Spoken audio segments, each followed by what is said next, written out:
Okay, hello everybody and welcome to our deep dive today called the very creative title, Chasing the Cookie Monster. So maybe you're wondering why there is 3 of us today on stage. Well, there's a very simple reason. We're trying to make a slightly technical topic interactive, and we're going to do a little role play. So today, Buster, he's going to be our marketeer. Then we have Mona. She's not only today our data scientist, she's our data scientist every day. And myself, Stephanie, I am acting as the client today. And as the title says, we also need cookie monsters, so that's you, the audience. And now I would like to hand over to you, Buster, so you can get right into it. Thanks. So, hello everyone. Imagine the cookie is dead, or there are no cookies anymore. What would happen? No cookies means cookie monsters would go extinct. And when I'm talking about cookie monsters, as Steph already mentioned, we're talking about you. Why is that? So cookies could mean the thing you eat, but we are talking about third-party cookies, which are the marketing tool we've been using for 20 years for online marketing. So, and if those die, and that will eventually happen or is already happening in 2024, then we as marketers who relied on the third-party cookie for 2 decades now will eventually also go extinct if we still are addicted to the cookie. But the cookie isn't yet dead, so let's face reality. Actually, Buster, I have to say something here, because I feel like most of the browsers are already blocking the cookies. Fair. So, as you probably maybe know, Google Chrome is the only browser that is still allowing for third-party cookies. Safari, Firefox, and Microsoft Edge are blocking third-party cookies. And to make matters worse, there is also iOS devices blocking third-party cookies, and also certain app restrictions, so that tracking actually becomes quite difficult. To just give you a number, it's probably 60% is already cookieless traffic, and especially in countries like Switzerland. We as e-dialog also do consultancy there. The amount of iPhones we see and the traffic from iPhones is significantly higher than in other countries, so the problem is worse in some markets, let's say it that way. But yeah, so campaign managers today can be kind of described with this meme, I guess, so that we as marketeers, we as cookie monsters, try to keep the cookie alive in a way, because we're addicted to it. For the past 20 years, we've relied on it, and now we need to change to something else. At this point, I also want to kind of ask you who identifies with this, and would maybe... There's one. There are many people. I define as it as a programmatic manager. So, what is the problem with relying on cookies? So, for the past 20 years, we have looked at marketing to stimulate something, to make conversions. And we could also see a customer journey. Customer journey could consist of 2 touch points, 4 touch points, 30 endless touch points. To keep it easy, we went with 4 touch points here. So imagine there's a user, he sees a video, then maybe clicks a search ad later the day, then maybe sees a social media ad on another day, and eventually clicks on a display ad because there was remarketing maybe, and he converts. That could be he performs a purchase, or maybe he, fills out a contact form, anything that's relevant for your business. In the past, we could see that whole customer journey because of cookies. So with them being gone, at the latest in 2024, second half of that year, we have problems seeing that customer journey. We face an invisible customer journey then. So we still have the touch points, but we have no clue how they are related to the purchase, to the conversion that's relevant for us. And what then happens is, in Google Analytics, for example, that it is labeled as direct traffic. And direct traffic can mean a lot of things, but if we don't know the origin or the importance of any advertising, it is then labeled as direct traffic and can't be tied to the advertising. So, that's not the only problem. There are many more things that are affected by the cookie fall, especially for programmatic, but also for social advertising. But that's not the focus of today. Remarketing is not possible in the way we did it before. Frequency capping, interest-based targeting, and also A/B testing of creatives can be done as easy as before. Unique reach measurement and storytelling, neither. And the topic of today is really how cross-site tracking is affected and conversion attribution. And yeah, we are the cookie monsters, still addicted to the cookie. So today's session is really, consider it to be a little bit of a cookie rehab, which many campaign managers still need, and myself actually need. So yeah, let's go through that and maybe end up on top as campaign managers who are not an addicted cookie monster anymore. And to do that, we at e-dialog have 5 pillars. Those 5 pillars exist to kind of make it to a bright cookieless future, and it starts with content management. It continues with first-party data ownership, so that everything that happens on our page, all the data is stored and can be then used. It also includes the right tools, so that maybe first-party data, that the way we can use them is extended. It also considers activation. Activation is the 4th pillar because we can have all the data, we can model it in certain ways, but what is most important actually is that we can use it, and that's what the 4th pillar is about. So all those are very relevant, but today's talk is really only about measurement and attribution, and there we talk a lot about machine learning, modeling, and automation. Yeah, so I think you've got a hang of it. We're going to talk about attribution here. In the past, we had these attribution models. That is last click attribution, so that the last touch point has an increased importance. We had a linear attribution and all kinds of attributions. Also the data-driven attribution, which was for a long time, or still is for many, the holy grail of attribution because it uses data to then give importance to certain touch points. But all those attribution models are actually based on third-party cookies. So even data-driven attribution needs data, needs third-party cookies. With them being gone, data-driven attribution doesn't actually work the way it used to be or it's supposed to be. So just as a little recap here, we have the invisible customer journey. We can't really see the touch points anymore, but there is one good thing. We could maybe use a click ID. That's what maybe some of you have thought would be a solution, so that in that customer journey that we saw, the last touch point where the user actually clicks on an ad could be tied to advertising by just adding a little piece of code to the URL, and then it would be attributable to display.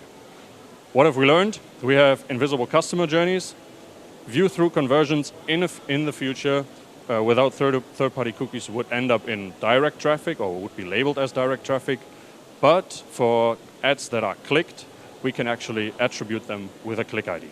Yes, but you know, ads that are clicked, I mean, what is the usual click-through rate? It's usually somewhat below 1%. Right. So as a programmatic campaign manager, my click rates are, in best case scenario, something like 1%, but usually are even below that. And that would mean that 99% is view-through conversions.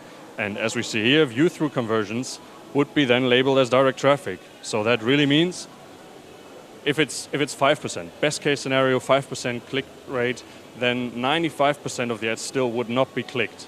And with that also 95% of, and we're talking about upper funnel, top funnel marketing here, because search ads, as we know, they're always clicked, but programmatic and social media ads would not be clicked and therefore also not considered.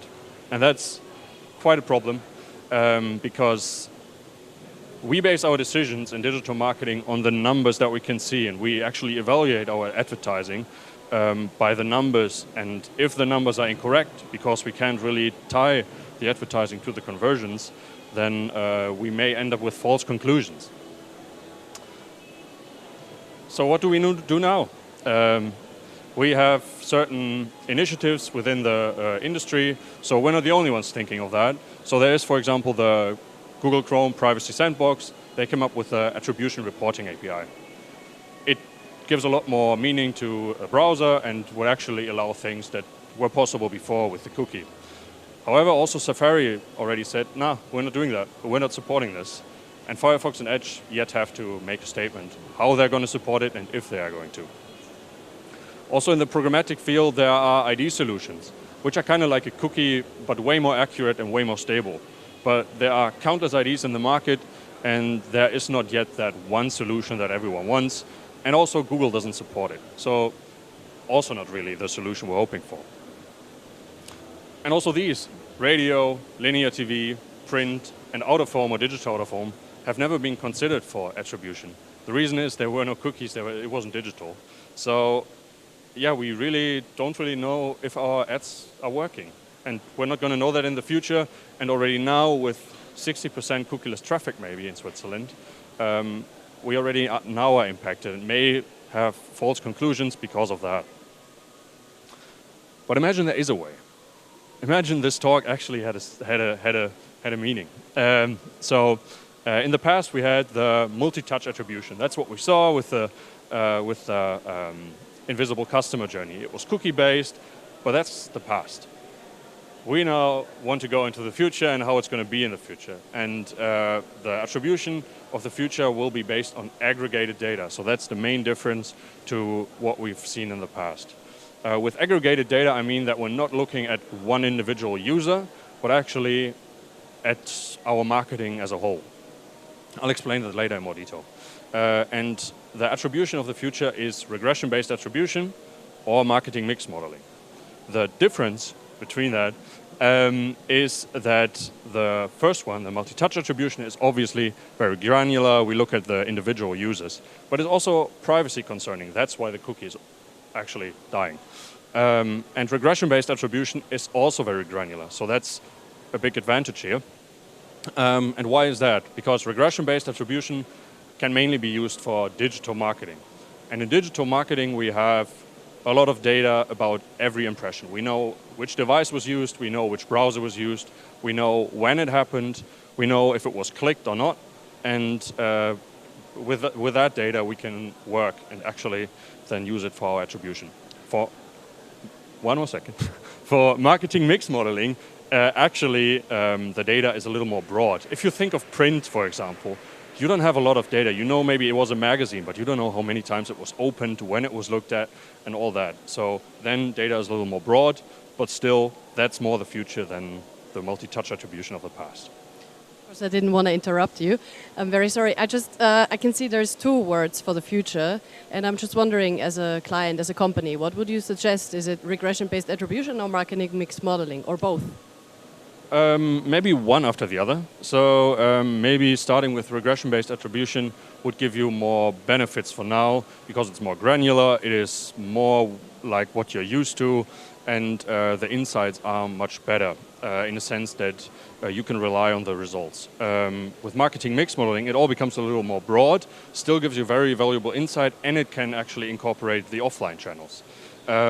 So what I would suggest, if you're a client asking me, then I would start with regression-based attribution, RBA, and then go to marketing mix modeling. But today's talk is mainly focusing on regression-based attribution. So yeah, both are the future, but one after another. So how does it work? It's basically something that the finance industry and the insurance industry has been used for a long time. And really the keyword here is econometrics. So that means input equals output. In our case, input means advertising and output means revenue or conversions. So that we check what input, what advertising leads to which output, which revenue. That makes it clear, right? No. So let me actually explain it in a little more detail with tables. Everyone loves those spreadsheets, right? But it actually makes it clear. We have a certain input, and that input in this case is 3 channels. It's search, programmatic, and social. And we have daily data. And in this case, we have 4 days, but imagine this table to be way longer. Imagine there's 365 days of data or even more. And we also have the data about the costs, the budget that we use on a daily basis, and the impressions, and the device, and the browser, and the geolocation, actually. But just to make things easy, we only have the costs here. And on the other hand, we have the output, which could be the revenue. And then we try to see how much each of those channels contributed to it. How do we do that?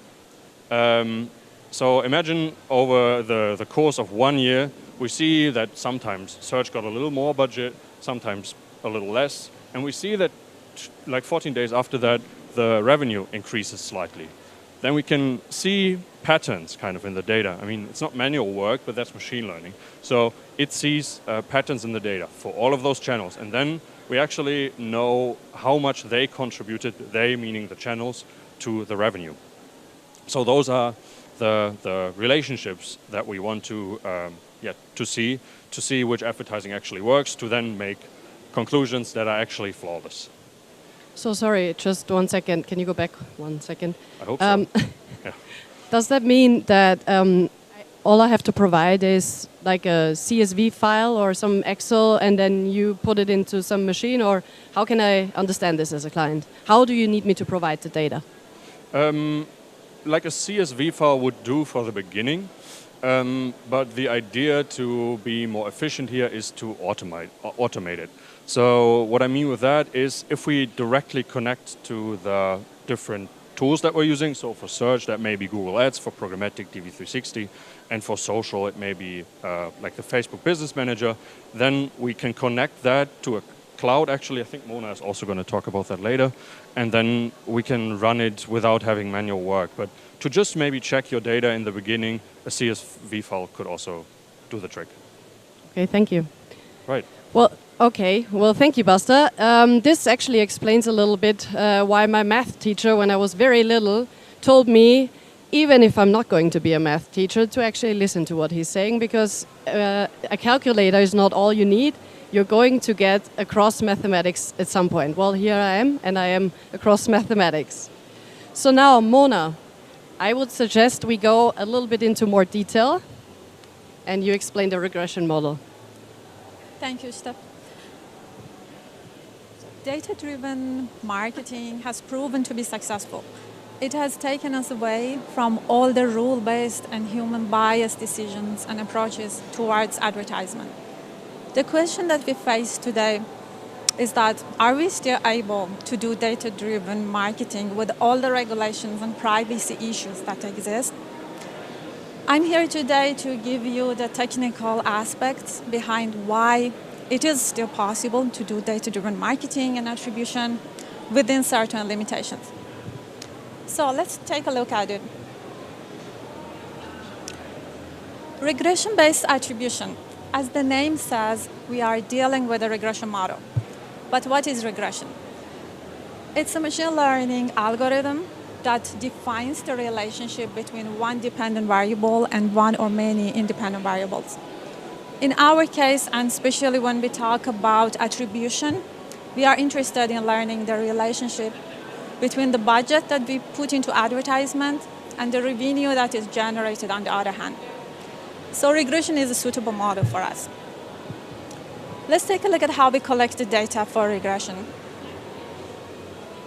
We would like to avoid referring to the first-party sources because of the reasons Buster explained, because of the restrictions on the cookies. So we would like to stay away from Google Analytics or your website data. But we would like to directly refer to the third-party sources, which are the marketing sources, Google Ads, all the Facebook, Instagram, social data that you might have, or any other digital marketing platforms that you use. Because the third-party cookies are dropping, so we can get more accurate data. So we refer to those sources and we collect the data on a daily basis in an aggregated way. The data that we collect is the channels. So we would like to know from which channels the users come from, how many times an ad was viewed on our website, and how many clicks was made on that. If you have some information about the device or geography, also would be awesome to have in the model. And we can also get deeper into the model from the channel into the strategy and campaign level. So if you are interested in the end to analyze the performance of the campaigns, like the awareness and the performance, and compare them, we can build the RBA model into the campaign level. And by the way, I'm going to call regression-based attribution RBA from now. We can also get even deeper into the ad type and analyze the performance of the ads into the conversions. So this is how we collect the independent variables. But now you need a target. And as we talked about, we would like to find the performance of the channels on the revenue. And so revenue can be one target, or the conversions, the sales that you make. And we can directly refer to the Google Analytics or to the website and get those data, because revenue is an accurate number. It doesn't rely on cookies, and we can download this data on a daily basis. So far, we are not dealing with any touch points or any user data, any person data. We know that on one hand, in one day, we had these many clicks and impressions made, and on the same day, this much revenue is created. So we can bring these two words together on a joint key of date. So we are not dealing with person data, it's completely privacy safe. And don't forget about the external factors. External factors are the control variables that somehow control the outcome of your model, which is the revenue, but they are not directly included in the model. So we need to somehow tell the model to take this effect into account. What are they? They could be like the weather. Sometimes a good weather or a bad weather can affect your purchases. It could be Black Friday, Christmas campaigns, or some occasionally happening events such as championships and so on. So we need to tell the model to differentiate those, because the model doesn't know, for example, your purchases doubled because it was COVID time and people had a lot of time at home and they made a lot of online purchases. We need to somehow tell the model to isolate those data points. And how we do that is during the pre-processing of the model. We don't include it in the model, but we somehow flag them as like a binary flag. Was it COVID, was it not? And then the model knows how to take them into account. This is so important because if we ignore that step, it might have an impact on the model's prediction. So after we have all the data in place, we need a service or a tool that can help us automate the whole process, because we would like to avoid any kind of manual interaction. We would like a tool that can automatically talk to APIs, download the data for us on a daily basis, and then we would like to be able to retrain the model on a desired frequency, like every 2 weeks, every month, I don't know. And also to be able to check the accuracy and performance of the model, so that to monitor it if something goes wrong. So cloud will bring a lot of benefits for us.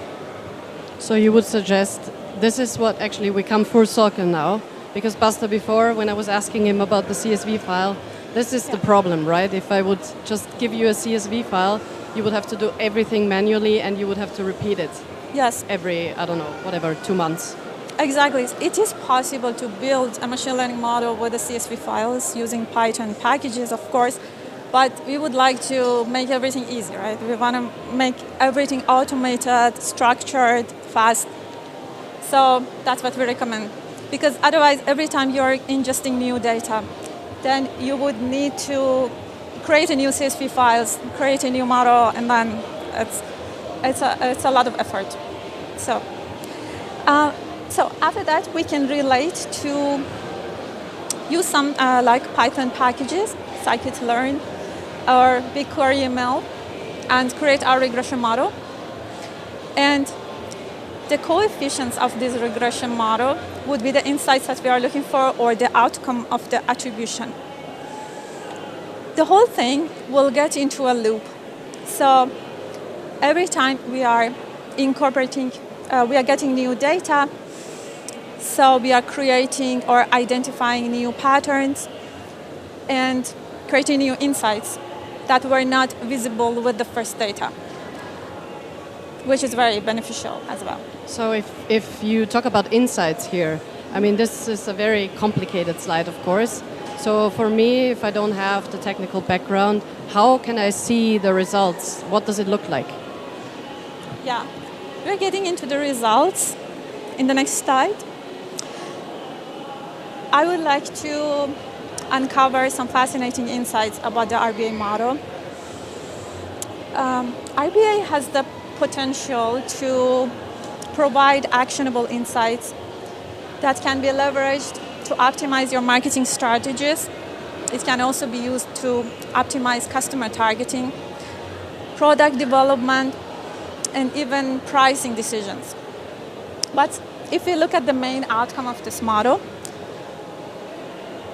let's take a step back and ask ourselves, what were we aiming to achieve with RBA? We wanted to understand the performance of our digital media channels in terms of contribution to revenue so that we can adjust the cost in order to increase the return on investment, right? So when we look at, let's take a look at one scenario here. So one of our clients decided to spend 80% of their marketing budget on search and the rest on programmatic and social. And by the way, these percentages are normalized in order to sum up to 100 because we wanted to be able to compare them in the end. But of course, the client had more offline channels that are not included in the model. So the results of the RBA came, and we found out that search contributes to sales only 55%. So by looking at these numbers, you can already see that search is underperforming. Of course, it's an important channel for this client, but we overestimated its performance. So the first thing is that we understand that, okay, we need to reduce the cost on search. On the other hand, we look at programmatic and social, which we spent around 10% of the budget on them. And RBA results show that actually their performance is more than double. So what we find out, like very straightforward insights that you can just compare, is that we need to reduce the budget on search and instead spread it on programmatic and social. And the whole goal here is to readjust the cost in order to increase your return on investment. But before we get into the budget allocation, we need to do an optimization. So optimizer or optimization is a term used in mathematics. It's some statistical approaches that take the coefficients of the RBA model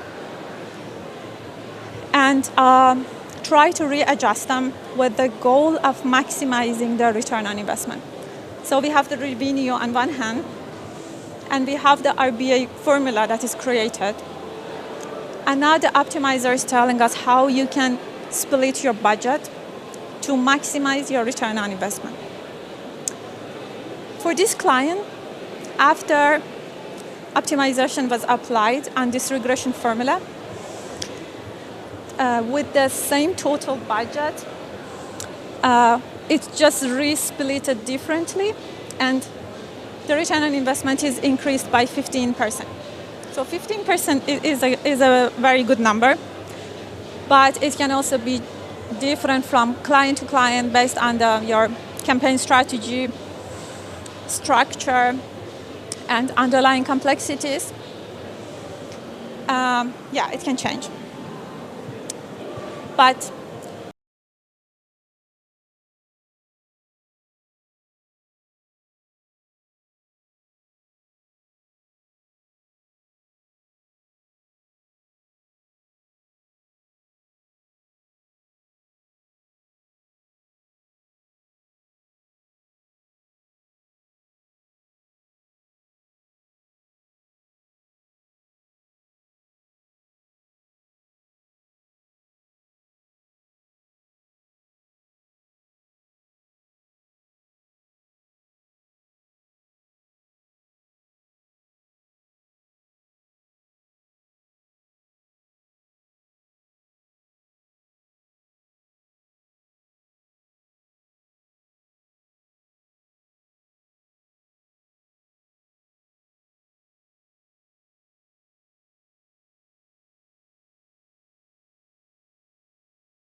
and if you change your mind all the time, that can affect the model and the prediction. So it is recommended that the budget shift from 1 month to the other not to be higher than 20%. Because otherwise, the model will not be able to predict correctly. You might get a good model with good performance, but when you run the model next month, the performance drops and you don't know what happened. Another thing that is required to be there is that you need sufficient historical data. And what it means is that at least 1 year of daily aggregated data in order to be able to detect the seasonality and the patterns. You also need granular data, so we need to have the data on a daily basis. Having all this together, we can create an RBA model. So, if you would like to take away one thing from today, let it be with all the challenges that data-driven attribution brings us. The technology is here, and RBA has the potential to significantly optimize your marketing strategy decisions, and which will result in any case, regardless of the size of your company, in an increase in the return on investment. Thank you, Mona. You have to give me the clicker. Thank you, Mona. That was very interesting and also very detailed. So now I have a much better understanding. Let me just summarize what we were just talking about. So really, all it needs to do a regression-based attribution is at least 1 year of data, preferably on a daily basis. And of course, a close collaboration between data scientists and marketeers, which leads me to one more question, maybe for you, Basta. If I don't have data scientists in my company, can you help me with that? That's the first question. And how long does it take to implement it if I have the 1 year of data? And we talked a lot about the cloud as well. So is there a lot of cloud costs involved? Okay, so 2 questions. First one, if we can help you with data scientists. Yes. Yes. Second question, how long it takes for RBA to perform. From experience, it's like somewhere between 2 and 3 months, but that means like really first talk, setting goals, and then deciding actually how granular an RBA model should be and what the inside of the client or the insides of you are supposed to be like. So we set the goals and then we create a dashboard, we run the model, we also decide how often we want to run the model. So 2 to 3 months. And another question you had was about the cloud cost. That also depends on how granular your model should be. Mona explained that you want to know which channel works, but you may also want to dig deeper and you want to understand, is it performance campaigns or is it awareness campaigns that work? Or maybe even more granular, is it videos, is it displays, is it text, whatever. And the more granular you get, the more data you require. And also you can run the model every month, every 2 weeks, every week, every day. And the more often you run it, the more cloud costs are there because it's all stored in the cloud. So it really depends. But let's say you run it once a month, you decide on campaign level, or you want the insights on campaign level and don't want to dig too deep to have actionable insights. It's usually below €1,000 to actually run it. So to name a number, that would be the answer. Okay, yeah, that's a good estimation. Thank you. Okay, so there was a lot of things that I took with me today, mainly that really doing regression-based attribution to me sounds like a no-brainer because first of all, it is cookieless, so we can do it for the next 10, 20, 30, hopefully years. Also, it is encompassing, so it really includes all of the channels that you want to analyze, and also if you want to go deeper, like Buster said, and if you want to even include your offline channels, you can do so by just following up with marketing mix modeling. So it really makes sense. And ultimately, and that's I think the biggest takeaway, is that we used to guess or estimate our spendings and our budgets, and we don't have to do that anymore because now we have data that is showing us exactly how much we can or should spend on each channel, and I think that's the biggest advantage. What I also took away today was that, yeah, data is important, use your data, but I think you also have to have a data strategy. So it's not enough to just collect the data and just have it somewhere. You really have to have some kind of strategy. Also, keep your data close. We have, and now I'm speaking as a client services director, we have some companies that are working with big media agencies, nothing against that, but sometimes when we need certain reportings and it's difficult to get those reportings from the agency or it takes longer, I suggest to have data ownership because it usually works much faster. So for me, this was a very intense 40-minute cookie rehab, and I don't feel as dependent anymore on the cookies. I hope it's the same for you guys. But if you still are, then please don't hesitate. Come and talk to us. We are right next to the Google booth. And apart from us beautiful people here, we also have great wine. We have popcorn. We have photo box. We have phone chargers. Yeah, there's a lot of things that we have. So we're really looking forward to talking to you. And if you have any questions, you can also ask us now. Thank you. Thank you so much. I love that you said cookie rehab. That's a great phrase. Are there any questions from the audience? Again, difficult to see. Anything you want to know? I don't see any. Okay, but you just mentioned you're over there. So if there's any questions that you don't want to ask now, but you want to ask personally, can find those three in their booth. But before you leave, I have two questions for you. First of all, there are attribution models that are pre-built in tools like Google, for example. What's the difference between data-driven attribution and RBA? Can you summarize that for me? Sure. Thank you for your question.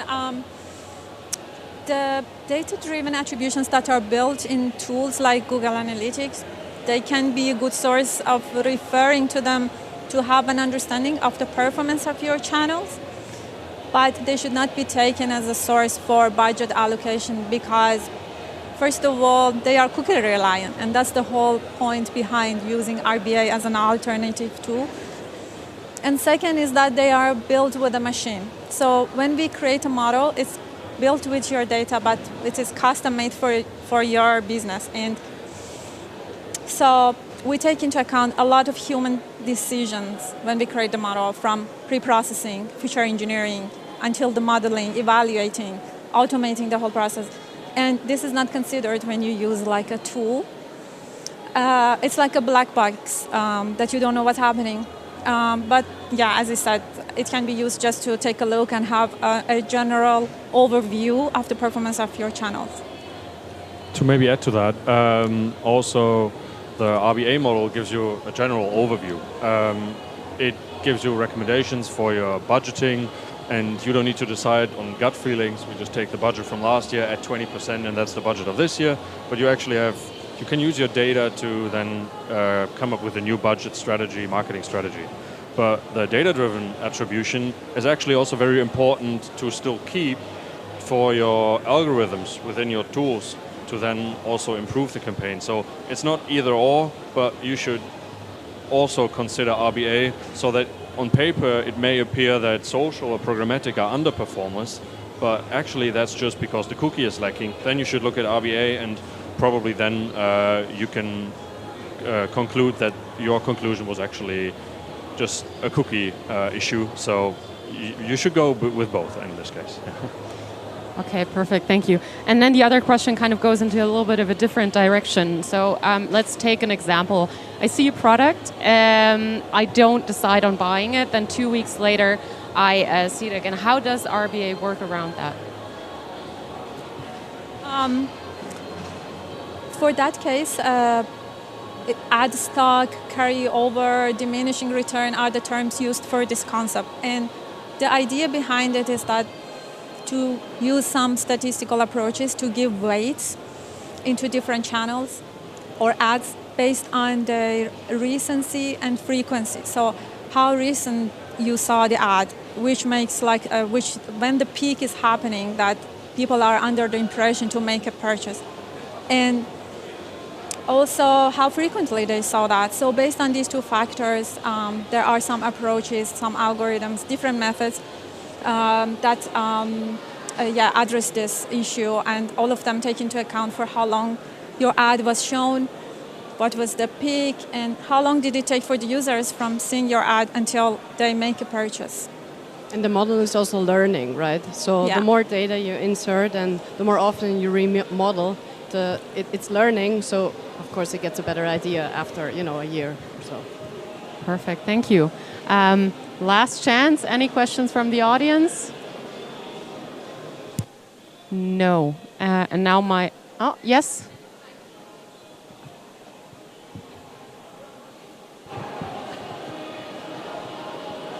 Hi. Didn't understand exactly, but is it learning on its own, or do you have to reduce something on there and see what you want to analyze? So do you have to make the changes, or? Yes, thank you for your question. Basically, you need to make the changes based on the outcome of the RBA, and that's where you start to see the outcomes and the progress. And every time the model is retraining, based on how often you want to do that, and you can set it easily in cloud, the model is becoming smarter and smarter because there is new data and it understands your business better based on your previous decisions, and it gets closer and closer to your goal. Are you talking about RBA in general, or about this time lag between seeing an ad and actually making a conversion? Oh.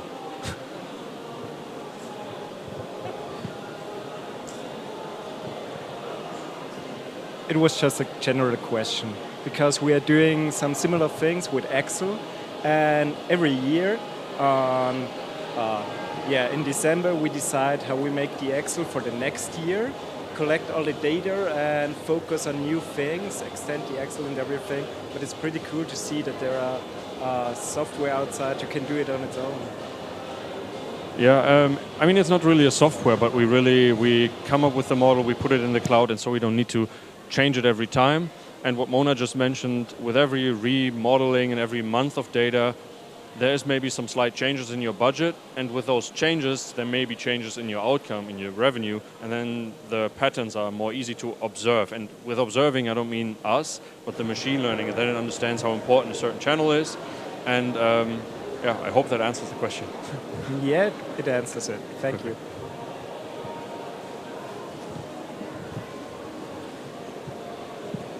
Okay, thank you very much. Looked like no more questions, but again, people can find you in your booth if there's anything that they want to discuss.